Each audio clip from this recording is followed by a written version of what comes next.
नमस्कार, मैं मेघा सिंह स्वागत करती हूं आपका न्यूज़ 18 के डिजिटल प्लेटफॉर्म पर।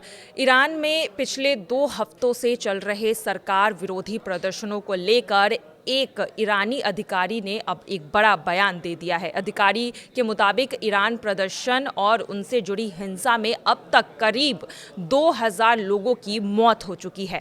मरने वालों में आम प्रदर्शनकारी और सुरक्षा बलों के जवान दोनों ही शामिल हैं। यह पहली बार है जब ईरान की सरकार ने इतनी बड़ी संख्या में मौतों को सार्वजनिक रूप से स्वीकार किया है। यह जानकारी एक ईरानी अधिकारी ने समाचार एजेंसी रॉयटर्स को दी है। अधिकारी ने अपना नाम उजागर नहीं किया है। उन्होंने कहा है कि इस मौत के पीछे आतंकी तत्व जिम्मेदार हैं। उनके मुताबिक इन्हीं लोगों की वजह से प्रदर्शनकारियों और सुरक्षा बलों दोनों के बीच झड़प हुई और फिर उन लोगों की जान गई है। हालांकि उन्होंने यह साफ नहीं किया है कि मरने वालों में कितने आम नागरिक थे और कितने सुरक्षाकर्मी।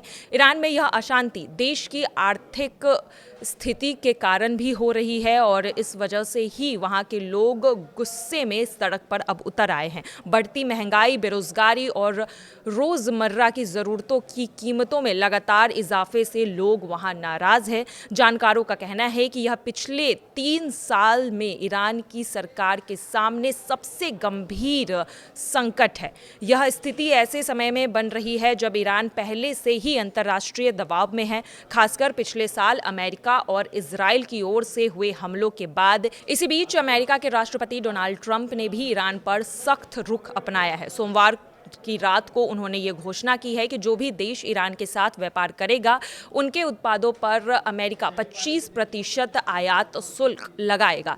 ईरान दुनिया के बड़े तेल निर्यात देशों में से एक है। ट्रंप ने यह भी कहा है कि ईरान में प्रदर्शनकारियों पर कार्रवाई को लेकर अमेरिका सैन्य कदम उठाने जैसे विकल्पों पर भी विचार कर रहा है। इससे पहले वह कह चुके हैं कि अमेरिका पूरी तरह से तैयार है।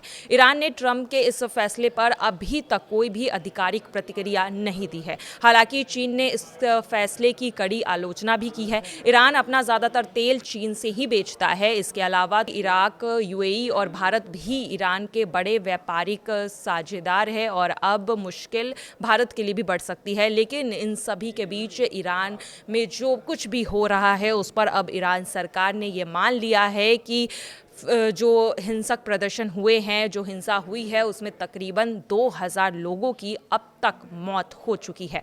फिलहाल की खबरों में आज के लिए बस इतना ही। बाकी की तमाम खबरों के लिए देखते रहिए न्यूज़ 18 का डिजिटल प्लेटफॉर्म। धन्यवाद।